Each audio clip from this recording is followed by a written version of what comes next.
Voilà, je vous rappelle que vous êtes en affaires chez nous. Nous sommes en compagnie de l'honorable ministre Francine Landry, qui vient nous parler d'un peu de ses responsabilités. Francine, au niveau carrière, je vous dirais que, bon, les gens savent que ça a été beaucoup relié au développement économique. On peut parler d'entreprise Madawaska, du CMA, plus récemment. Vous êtes également propriétaire ou copropriétaire de votre propre entreprise. Vous l'étiez, je ne sais pas si... Oui, non, je l'étais.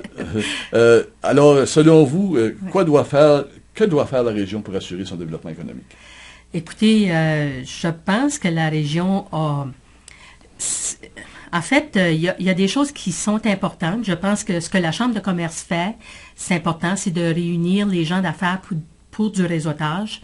Ça, je crois que c'est essentiel. Et ces gens-là doivent contribuer, chacun doit contribuer à déterminer c'est quoi la meilleure stratégie pour le développement futur de la région. Écoutez, on ne se cache pas que la région et la province ont été affectées par les difficultés économiques, si je peux dire, dans les dernières années, la crise dans l'industrie forestière, le dollar américain, mais il y a des lueurs d'espoir. Il y a des choses qui changent actuellement et on sent qu'il y a un regain d'intérêt de la part des entrepreneurs d'investir et de commencer soit à ajouter des lignes de production, soit à ajouter des nouveaux produits, soit à s'installer des nouveaux commerces ou des nouvelles lignes de production.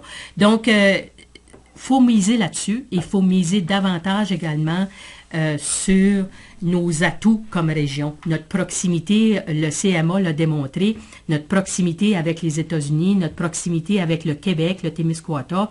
Je pense qu'il faut continuer de travailler ensemble et il y a un groupe de leaders, justement, qui est en fait le legs du CMA, qui va justement s'attarder là-dessus sur les choses qu'on peut travailler ensemble. Mais l'endroit où s'il s'en vient au niveau de la province du Nouveau-Brunswick, le gouvernement a annoncé une nouvelle agence qui va s'appeler Opportunité Nouveau-Brunswick, qui devrait être en place à partir d'avril.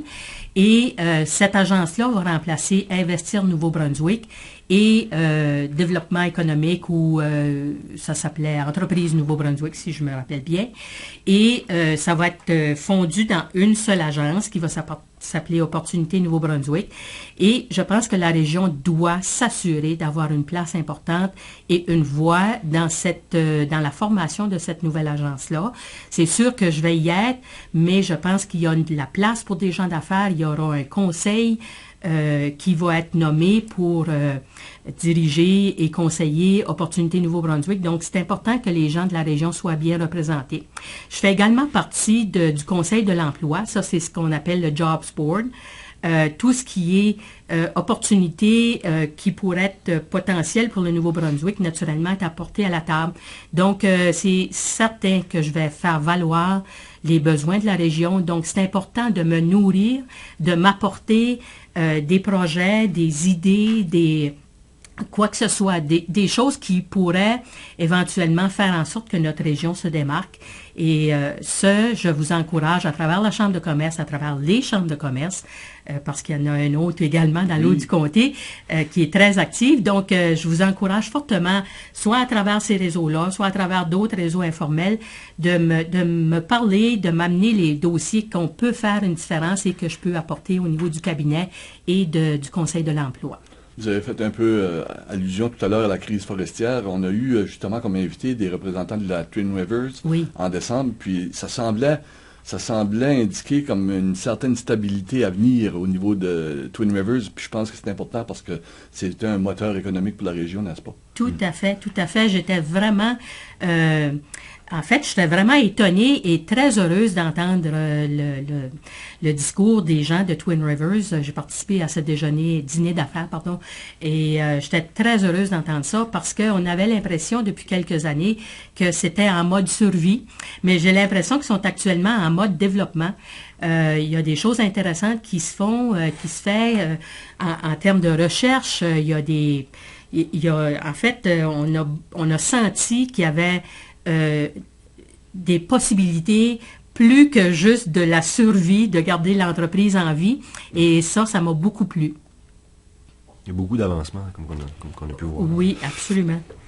Francine, la province fait face à plusieurs défis, on en a parlé. Selon vous, les plus importants, qu'est-ce qui doit être fait pour régler les différents défis qu'on a? Bon, tout d'abord, moi, je pense que la création d'emplois, ça reste le défi numéro 1 de la province du Nouveau-Brunswick. Qu'est-ce qu'on fait comme province et comme région, parce qu'on fait partie de cette belle province-là, qu'est-ce qu'on fait pour augmenter la création d'emplois?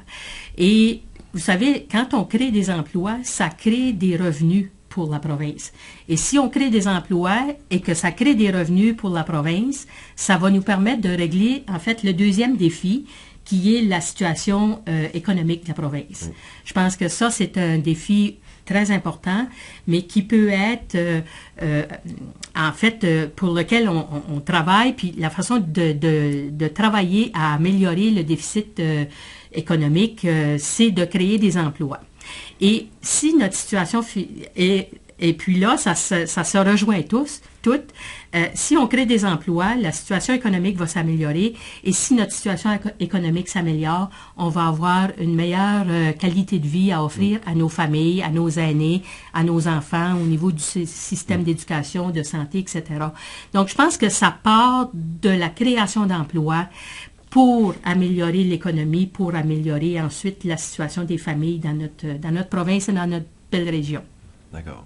Au niveau d'autres défis, on a vu la question des ressources naturelles. Est-ce que de ce côté-là, on peut s'attendre à quelque chose?